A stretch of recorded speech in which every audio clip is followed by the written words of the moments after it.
नमस्कार, EV drive the future में आप सभी का स्वागत है। भारत में ड्रोन मार्केट में आई बूम। जाने कैसे बना था पहला ड्रोन, क्या है फिलहाल मार्केट की हालत, आइए जानते हैं इसके बारे में। भारत में ड्रोन उद्योग एक बड़े कारोबार का शक्ल अख्तियार करने लगा है। इसकी घरेलू डिमांड इतनी है कि इसकी अगवा स्वदेशी कंपनी को भारी मुनाफा होने लगा है। हालांकि कोरोना महामारी के दौरान कंपनी को नुकसान भी झेलना पड़ा था, लेकिन पिछले 2 वर्षों में कंपनी ने ड्रोन निर्माण के क्षेत्र में काफी सफलता हासिल की है और वो 10 गुना तेज गति से बढ़ने लगी है। ये स्थिति तब है जब फिलहाल ड्रोन के सबसे बड़े उपभोक्ता सेना, पुलिस और सुरक्षा एजेंसियां ही हैं। जब नागरिकों के इस्तेमाल और लॉजिस्टिक के क्षेत्र में इसकी खपत बढ़ेगी तो इसका कारोबार और तेजी से बढ़ने की संभावना है।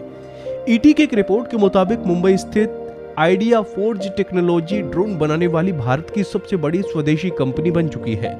देश में मानव रहित विमान प्रणाली के बाजार में ये लीडर है, जिसका इस बाजार में 50% से ज्यादा हिस्सेदारी है। फिलहाल ये कंपनी भारतीय सशस्त्र सेना, पुलिस और आंतरिक सुरक्षा जरूरतों के मुताबिक ड्रोन बना रही है। इस कंपनी की 90% से ज्यादा कमाई सरकारी खरीद से हो रही है। जब इस कंपनी के विकास की कहानी के बारे में सुनेंगे तो चौंक जाएंगे कि कितने कम समय में इसने बहुत ज्यादा तरक्की की है। अपनी कंपनी के बारे में आइडिया फोर्ज के सीईओ अंकित मेहता ने बताया कि कैसे उन्होंने आईआईटी बॉम्बे के 3 और छात्रों के साथ इसकी परिकल्पना की। और वो बोले कि 2008 में 2 घटनाएं हुई थीं।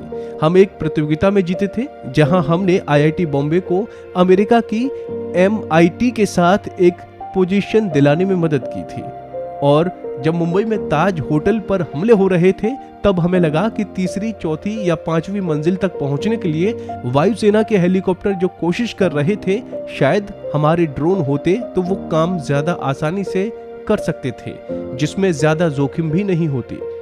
तब जाकर इनके दिमाग में ड्रोन टेक्नोलॉजी विकसित करने का जुनून जाग गया। उन्होंने बताया कि और इस तरह 2009 में हमने देश का पहला ऑटोनोमस ड्रोन लॉन्च किया। आज इनकी company production linked incentive scheme के तहत अनमेन्ड एरियल व्हीकल उद्योग में सबसे तेजी से बढ़ने वाली और सबसे ज्यादा मुनाफा कमाने वाली कंपनी बन चुकी है। हालांकि वित्तीय वर्ष 2020 और 2021 में कंपनी को घाटा झेलना पड़ा, लेकिन 2022 में इसे जबरदस्त मुनाफा मिला है। वित्तीय वर्ष 2023 के पहले 6 महीनों में कंपनी ने 140 करोड़ रुपए की कमाई की है और इसका शुद्ध मुनाफा 45 करोड़ का रहा है, जिसमें ऑपरेटिंग प्रॉफिट मार्जिन 44.5% भी शामिल है। अब ड्रोन उद्योग में कई बड़ी और छोटी कंपनियां हाथ आजमा रही हैं। अभिरक्षा ड्रोन क्षेत्र का सबसे बड़ा उपभोक्ता है, लेकिन मेहता के मुताबिक ये स्थिति बहुत ही कम समय के लिए रहने वाली है। 3 से 5 वर्षों में इसका नागरिकों और लॉजिस्टिक के लिए इस्तेमाल ज्यादा होने लगेगा और ये मौजूदा रक्षा क्षेत्र के स्तर को छू लेगा।